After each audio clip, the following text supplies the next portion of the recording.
Hello everyone, welcome to success with Rai academy. 30 अप्रैल 2023 के दैनिक जागरण के राष्ट्रीय संस्करण को आज के इस वीडियो में डिस्कस करेंगे।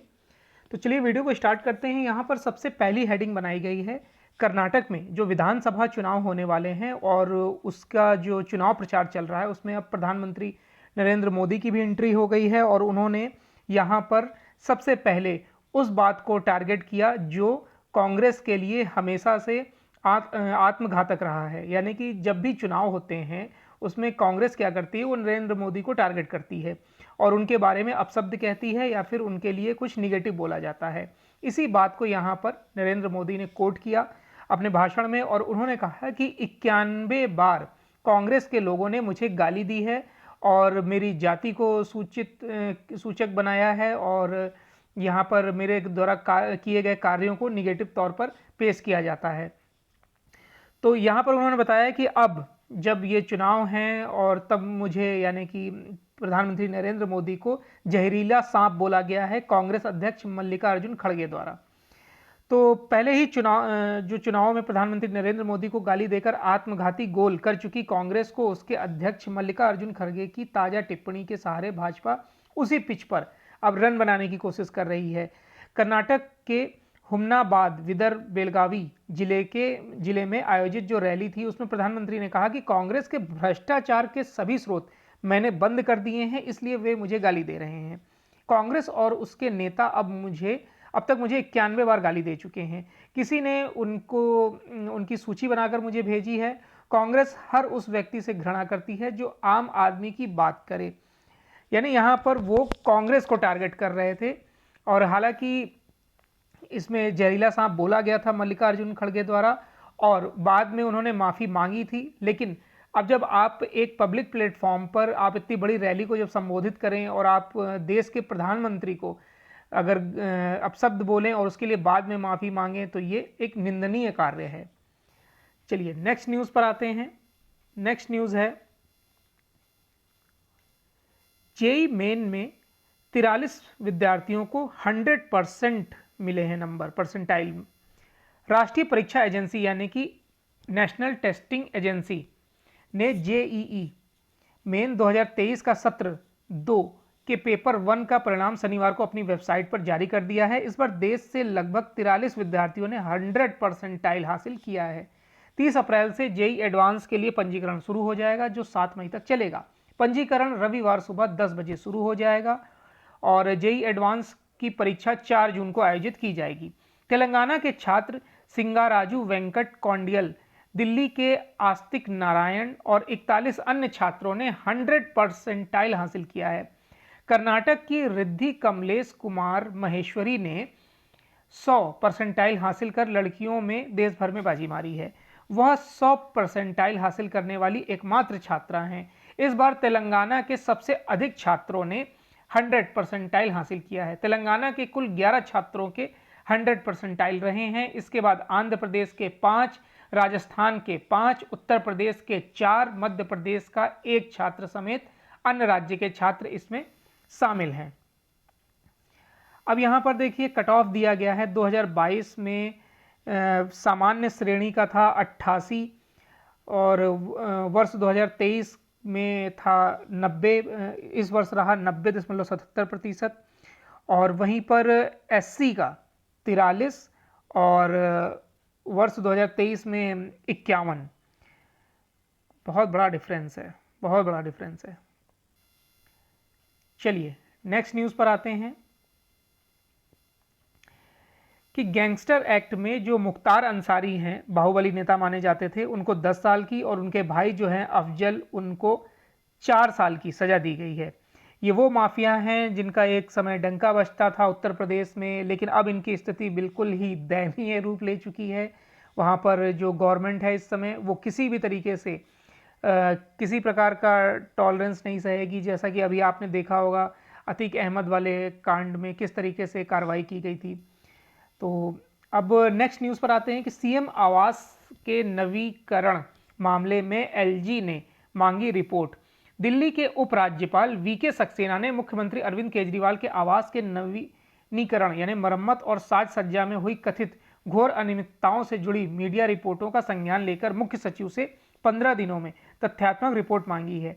साथ ही मामले से संबंधित सभी रिकॉर्ड को तुरंत संरक्षित करने और प्रोटेक्टिव कस्टडी में लेने का निर्देश दिया है। भाजपा ने केजरीवाल और आप पर आरोप लगाते हुए दावा किया था कि वर्ष 2020 और 22 के दौरान 6 फ्लैगस्टाफ रोड स्थित मुख्यमंत्री आवास के नवीकरण पर 45 करोड़ रुपए खर्च किए गए थे। इसमें करोड़ों रुपए के पर्दे, कालीन, विदेशी संगमरमर और महंगे टीवी सेट लगाए गए हैं। आरोप है कि आवास में कराए जाने वाले कार्यों के लिए टेंडर 10-10 करोड़ रुपए से कम के इसलिए रखे गए ताकि इन्हें स्वीकृति के लिए विभागीय सचिव के पास ना भेजना पड़े। चलिए नेक्स्ट न्यूज़ है कि पहलवानों का धरना बनने लगा सियासी अखाड़ा। अब जो ये आंदोलन चल रहा था उसमें हुआ क्या कि अब इसमें जो राजनीतिक पार्टियां हैं वो एंट्री कर चुकी हैं। जैसे कि आम आदमी पार्टी के अरविंद केजरीवाल गए थे और कांग्रेस की प्रियंका गांधी जो आपको इसमें पिक में दिखाई भी दे रहा है। हालांकि जितने पहलवान थे उन्होंने पहले निवेदन किया था कि इसको राजनीतिक अखाड़ा ना बनाया जाए, लेकिन अब स्थिति ऐसी नहीं दिख रही है। अब धीरे धीरे सभी पार्टियां वहां पर जमावड़ा लगा रही हैं और आज है रविवार, तो हो सके आज भी कुछ राजनीतिक पार्टियां वहां पर जाएंगी। नेक्स्ट है कि ईडी ने बायजूस के सीईओ रविंद्रन के दफ्तर आवास पर छापे मारे हैं। ईडी ने शनिवार को कहा कि उसने शिक्षा प्रौद्योगिकी के क्षेत्र की बड़ी कंपनी बायजूस के मुख्य कार्यकारी अधिकारी यानी सीईओ रविंद्रन बायजू के बेंगलुरु स्थित कार्यालय और आवासीय परिसर पर छापे मारे। वहां से आपत्तिजनक दस्तावेज और डिजिटल डाटा जब्त किया गया है। ईडी ने एक बयान में बताया कि विदेशी मुद्रा प्रबंधन अधिनियम यानी फेमा के प्रावधानों के तहत हाल में कुल 3 परिसरों, 2 कारोबारी और 1 रिहायशी परिसर पर छापे मारे गए। इनमें registered company think and learn private limited का परिसर भी शामिल है। बायजूस के कानूनी मामले देखने वाले दल के एक प्रवक्ता ने कहा कि ईडी की कार्रवाई नियमित जांच है और कंपनी ने एजेंसी के साथ पूरी पारदर्शिता बरती है। कंपनी ने मांगी गई सभी जानकारी उपलब्ध करा दी है। नेक्स्ट है जो ऑपरेशन कावेरी चलाया जा रहा है, उसमें बताया गया है कि टूटी हवाई पट्टी और धूप अंधेरे के बीच चला ऑपरेशन कावेरी। सूडान की राजधानी खार्तूम से लगभग 40 किलोमीटर उत्तर वाडी सैयदना में एक छोटी हवाई पट्टी से साहसी अभियान चलाकर भारतीय वायुसेना ने 121 भारतीयों को सुरक्षित निकाला है। यहां पर मुश्किल सिर्फ यह नहीं थी कि हवाई पट्टी छोटी थी, बल्कि इसकी सतह भी टूटी हुई थी। हवाई अड्डे पर नेविगेशन की कोई व्यवस्था भी नहीं थी। वहां ईंधन भरने का भी कोई इंतजाम नहीं था। इसके अलावा लैंडिंग लाइट भी नहीं थी, जो रात के समय विमानों के उड़ान भरने या उतरने के लिए जरूरी होती है। पूरा अभियान लगभग 2.5 घंटे तक चला। एनआईए के अनुसार ऑपरेशन कावेरी के तहत यह अभियान 27-28 अप्रैल तक की रात को चलाया गया था और इसमें वायुसेना के विमान C-130J का इस्तेमाल किया गया था। चालक दल ने अपने इलेक्ट्रो ऑप्टिकल इंफ्रारेड सेंसर का उपयोग किया। इसके जरिए यह सुनिश्चित किया गया कि रनवे पर किसी तरह की बाधा नहीं है। चलिए अब नेक्स्ट न्यूज पर आते हैं। नेक्स्ट न्यूज है कि हिंद महासागर में चीनी जहाजों का जमावड़ा, भारत की पैनी नजर। अब देखिए, नौसेना प्रमुख एडमिरल आर हरि कुमार ने शनिवार को कहा कि हिंद महासागर क्षेत्र में चीनी जहाजों की बड़ी उपस्थिति है और भारत समुद्री क्षेत्र में अपने राष्ट्रीय हितों की रक्षा के लिए क्षेत्र के घटनाक्रम पर पैनी नज़र बनाए हुए है। उन्होंने कहा, यहाँ एक सम्मेलन में यह भी कहा कि भारतीय नौसेना पाकिस्तान के बंदरगाहों पर चीनी नौसेना के विभिन्न जहाज़ों के ठहरने पर भी नज़र रखी है। खतरे के पहलुओं के बारे में पूछे जाने पर नौसेना प्रमुख ने पारंपरिक और गैर पारंपरिक दोनों तरह के खतरों के अलावा उभर रहे हालात पर भी चर्चा की। नौसेना प्रमुख ने कहा कि आए दिन यह देखा जा रहा है कि समुद्र में कुछ न कुछ विवाद हो रहा है। यह संघर्ष के बिंदु से काफ़ी नीचे है, लेकिन टकराव की स्थिति बनने की संभावना से इनकार नहीं किया जा सकता है। पाकिस्तान में बंदरगाहों पर चीनी नौसेना के जहाज़ों के ठहरने के संबंध में एक सवाल पर उन्होंने कहा कि ये जहाज़ सिर्फ पाकिस्तान में ही नहीं बल्कि विभिन्न देशों के बंदरगाहों पर भी लंगर डाल रहे हैं। उन्होंने कहा कि जहां तक पाकिस्तान के बंदरगाहों पर चीनी जहाज़ों की यात्रा का सवाल है तो हम इस पर नज़र रखे हैं। नेक्स्ट न्यूज़ है कि तोप खाना रेजिमेंट में पहली बार महिला अधिकारियों की तैनाती, चलाएंगी तोप व रॉकेट। भारतीय सेना के इतिहास में पहली बार आर्टिलरी रेजिमेंट यानी तोपखाना रेजिमेंट में 5 महिला अधिकारियों की तैनाती की गई है। चेन्नई में ऑफिसर्स ट्रेनिंग एकेडमी यानी ओटीए में प्रशिक्षण पूरा करने के बाद ये पांचों महिला अधिकारी तोपखाना रेजिमेंट में शामिल हो गईं। पहले बैच की इन महिला अधिकारियों में से 3 चीन सीमा पर जिम्मेदारी संभालेंगी तो 2 अन्य को पाकिस्तान से लगी सीमा पर तैनात चुनौतीपूर्ण स्थानों पर तैनाती यूनिटों में शामिल किया गया है। जनवरी में थल सेना अध्यक्ष जनरल मनोज पांडे ने आर्टिलरी इकाइयों में महिला अधिकारियों को नियुक्त करने के निर्णय की घोषणा की थी। बाद में इस प्रस्ताव को सरकार ने मंजूरी दे दी थी। सैन्य सूत्रों ने बताया कि तोपखाना रेजिमेंट में शामिल होने वाली महिला अधिकारियों में लेफ्टिनेंट महक सैनी, लेफ्टिनेंट साक्षी दुबे, लेफ्टिनेंट अदिति यादव, लेफ्टिनेंट पवित्र मदुगिल और लेफ्टिनेंट आकांक्षा शामिल हैं। नेक्स्ट न्यूज़ है कि पारदर्शी व्यवस्था से ग्राम पंचायतों को जवाबदेह बनाएगा निर्णय ऐप। अब देखिए, ग्राम सभा की खाना पूर्ति कर निर्णयों या संकल्पों को फाइल में दफल कर देना अब संभव नहीं होगा। अब यह ग्रामीणों को भी पता होगा कि ग्राम सभा में क्या क्या मुद्दे उठे हैं या क्या निर्णय हुआ है। इसके लिए उन्हें पंचायत कार्यालय के अधिकारियों या बाबुओं से दस्तावेजी सबूत के लिए चक्कर नहीं लगाना होगा। वे स्मार्टफोन में डाउनलोड निर्णय ऐप से पूरी कार्रवाई सरल भाषा में वीडियो के माध्यम से जान सकेंगे। इस पारदर्शी व्यवस्था में पंचायतों को जवाबदेह बनाने का प्रयास है। हालांकि ग्रामीण निर्णयों के पालन आदि के बारे में प्रश्न कर सकेंगे।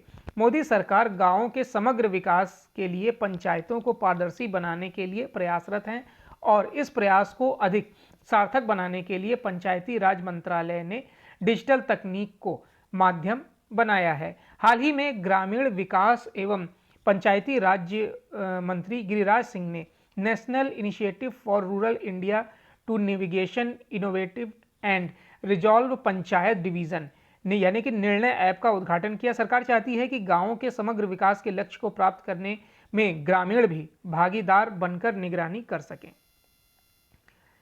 चलिए नेक्स्ट न्यूज़ पर आते हैं। नेक्स्ट न्यूज़ है बिजनेस पेज से। सबसे पहली न्यूज़ हम ले रहे हैं कि पेट्रोल और डीजल के मूल्य घटाने पर मंथन। अब देखिए, ये चुनावी विधानसभा चुनाव होने वाले हैं जैसे कर्नाटक में, तो पहले पेट्रोल और डीजल के खुदरा मूल्य में कमी हो सकती है। इसकी जो अंतिम घोषणा है वो सरकारी तेल कंपनियां ही करेंगी, लेकिन सरकार के भीतर इस बारे में मंथन चल रहा है। मंथन के पीछे कोई ठोस वजह तो नहीं है, लेकिन अप्रैल माह के जो पहले 27 दिनों के दौरान भारत ने अंतर्राष्ट्रीय बाजार से औसतन $83.96 प्रति बैरल की दर से कच्चे तेल की खरीद की थी और 27 अप्रैल 2023 को भारतीय बास्केट में क्रूड की कीमत $78.45 प्रति रही है। सरकारी तेल कंपनियां पिछले 4 महीनों से पेट्रोल की बिक्री पर जो मुनाफा कमा रही हैं और उन्हें अब डीजल पर भी लाभ होने लगा है। हालांकि हमेशा ये नोटिस किया गया है कि जब चुनावी महीना होता है, चुनावी वर्ष होता है, तो जो तेल की कीमतें हैं वे घटा दी जाती हैं। हालांकि जो ये घटाने का अधिकार है वो सरकारी तेल कंपनियों के पास है, लेकिन अब इसमें जो हस्तक्षेप किया जाता है राजनीतिक तौर पर वो भी महत्वपूर्ण आप मान सकते हैं। पिछले वर्ष जिस तरीके से चुनाव थे पिछले वर्ष उत्तर प्रदेश में या फिर पंजाब, हरियाणा, इन सब में जब चुनाव होते हैं तब कीमतें घटाई जाती हैं और अब अगले साल तो लोकसभा चुनाव ही है, तो विशेष मंथन यही रहेगा कि कीमतों को किस तरीके से इसमें घटाया जाए। और हालांकि इधर अगर हम बात करें 2022 से लगातार इसमें 10 रुपए की बढ़ोतरी हुई है और ये एक बड़ी बढ़ोतरी मानी जा सकती है। लेकिन केंद्र सरकार अब इस पे हस्तक्षेप जरूर करेगी क्योंकि कर्नाटक में उन्हें चुनाव जीतना है, अपनी सरकार लाना है, तो जाहिर सी बात है इसमें अब कुछ ना कुछ बदलाव किया जा सकता है। नेक्स्ट न्यूज़ है कि जो देवदत्त चंद हैं उन्हें बैंक ऑफ बड़ौदा का एमडी बनाया गया है। यहाँ पर 2 एमडीओ की नियुक्ति हुई है। एक तो हैं देवदत्त चंद जिन्हें बैंक ऑफ बड़ौदा का एमडी बनाया गया है। वहीं पर रजनीश हैं जिन्हें बैंक ऑफ इंडिया का एमडी बनाया गया है। रजनीश इससे पहले यूनियन बैंक ऑफ इंडिया के कार्यकारी निदेशक थे और उनकी नियुक्ति 3 वर्ष के लिए की गई है। और जो देवदत्त हैं जिन्हें बैंक ऑफ बड़ौदा का एमडी बनाया गया है, वो बैंक ऑफ बड़ौदा में ही कार्यकारी निदेशक के तौर पर कार्यरत थे। नेक्स्ट न्यूज़ पर आते हैं।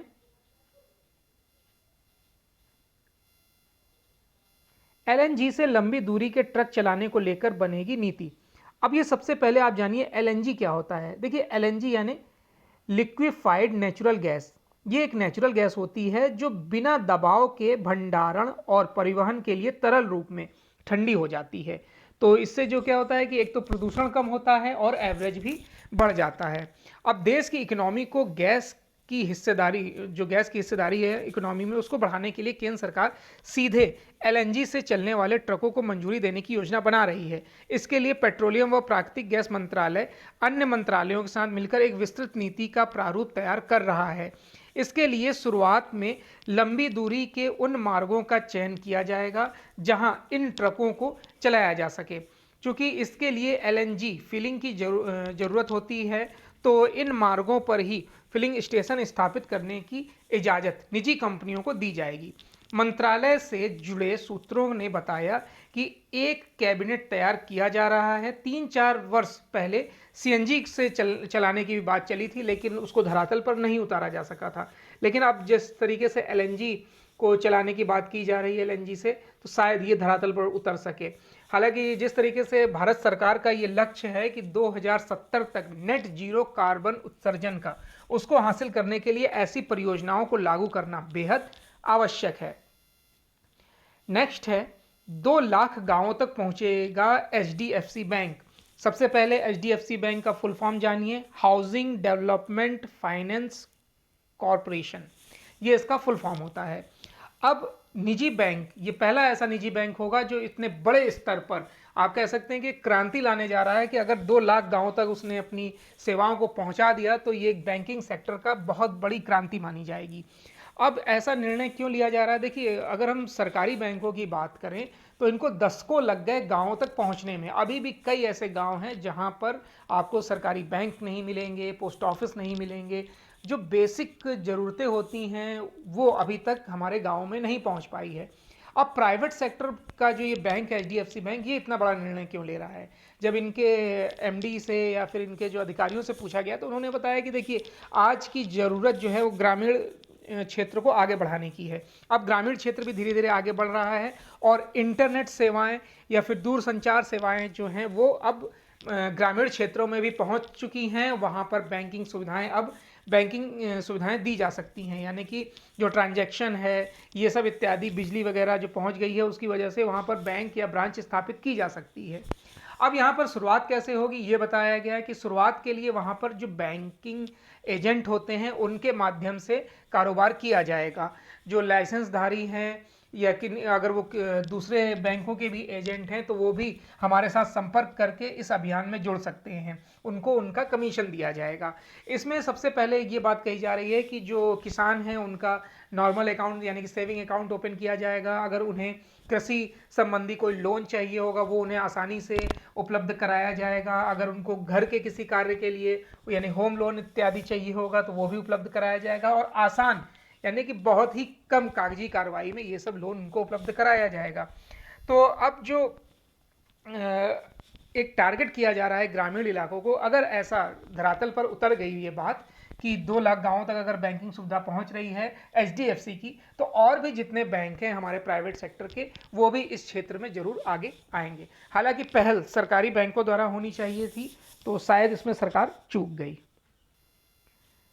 चलिए नेक्स्ट पेज पर आते हैं जो है इंटरनेशनल पेज। देखिए भारी कर्ज में फंसे देशों की सूची में पाक भी शामिल। देखिए भारी कर्ज के दबाव में फंसे दुनिया के 15 देशों की सूची में पाकिस्तान का भी नाम शामिल है। पाकिस्तानी समाचार पत्र बिजनेस रिकॉर्डर की रिपोर्ट के अनुसार पाकिस्तान पर दूसरे देशों और वित्तीय संस्थानों का अभी 30 अरब डॉलर का कर्ज है, जबकि वर्ष 2024 के वित्तीय खर्च के लिए पाकिस्तान को 40 अरब डॉलर की जरूरत है। यही कारण है कि पाकिस्तान का चालू खाता घाटा लगातार घट रहा है। समाचार पत्र की रिपोर्ट में कहा गया कि पाकिस्तान को 45% से कम आय वाले देशों की सूची में शामिल किया जा सकता है जो अधिक जोखिम वाले कर्ज के तनाव में हैं और जिन देशों को उच्च ब्याज दर पर कर्ज दिए जाते हैं। चलिए अब नेक्स्ट न्यूज़ पर आते हैं और वो है कि सीमा विवाद की वजह से भारत के चीन के साथ संबंध असामान्य। देखिए, विदेश मंत्री एस जयशंकर ने कहा है कि भारत यह सुनिश्चित करना चाहता है कि सभी देशों के साथ उसके संबंध बेहतर रहें और लगातार बढ़ते रहें। हालांकि सीमा समझौते का उल्लंघन किए जाने के चलते चीन के साथ भारत के संबंध असामान्य हैं। भारत पूर्वी लद्दाख में वास्तविक नियंत्रण रेखा पर चीन द्वारा बड़ी संख्या में सैनिकों की तैनाती और उसके आक्रामक व्यवहार का लगातार विरोध कर रहा है।